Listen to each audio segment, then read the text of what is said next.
పడకండి, ఆ ట్రాప్ లో పడకండి. ఇలాంటి మూఢనమ్మకాలు ప్రతిదాన్ని ప్రశ్నించండి, ఆలోచించండి.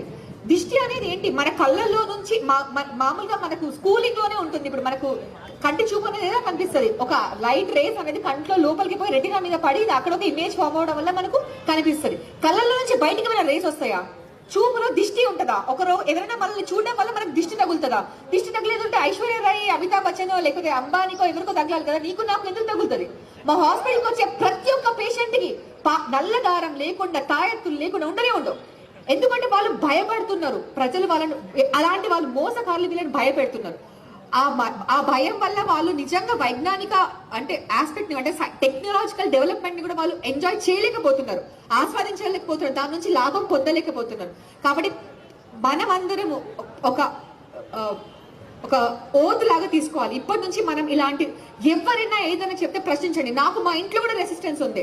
నేను ఏదైనా ఇట్లా చెప్తే నువ్వు ఇట్లా మాట్లాడకు, నీకు తెలియదు, నీకేం తెలుసు, నీకు మన హిస్టరీ ఏం తెలుసు, మన పురాణాలు ఏం తెలుసు, మన దేశం గొప్పతనం ఏం తెలుసు? అవును, మన దేశం చాలా గొప్ప దేశం, ఎప్పుడో చాలా డెవలప్ అయిన దేశం, వేరే దేశాల కన్నా మన డెవలప్ అయిన దేశమే. కానీ ఇప్పుడైతే వెళ్తుంది, ఇప్పుడు ఒక గ్లోబల్ విలేజ్ ఉంది. ఇప్పటికి కూడా మన వాళ్ళు ఏం ట్రై చేస్తున్నారు? ఇప్పుడు నేషనల్ సైన్స్ డే థీమ్ ఏంటి, ఎలా చేస్తున్నారంటే అంటే మన దేశంలో, అంటే మన దేశంలోని టెక్నాలజీని వాడుకొని మనం వికసిత భారత్ అవ్వాలంటే ఎందుకు?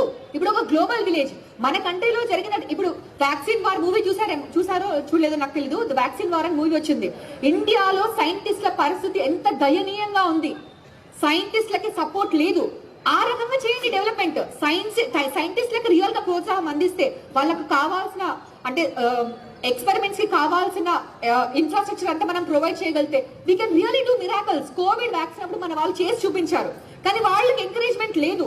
అలాంటి వాటికి ఎంకరేజ్ చేయగలిగితే కదా మనకు రియల్ గా వికసిత భారత్ ఫామ్ అయ్యేది. అంతేకాని వేరే దేశంలోని జరిగిన ఏదైనా మంచి విషయాన్ని మనం తీసుకుంటే అది ఏదో మనం చెడిపోతున్నట్టుగా భావించడం కరెక్ట్ కాదు. సేమ్ టైం ఇప్పుడు మన దేశంలో జరిగిన ప్రోగ్రెస్ వేరే, ఇప్పుడు మొత్తం సేమ్ కామన్ అండి. అక్కడ ఉన్న అమెరికాలో ఉన్న ప్రతిదీ మన దగ్గరికి వస్తుంది, మన దగ్గర ఉన్న ప్రతిదీ వాళ్ళు యూజ్ చేసుకుంటారు.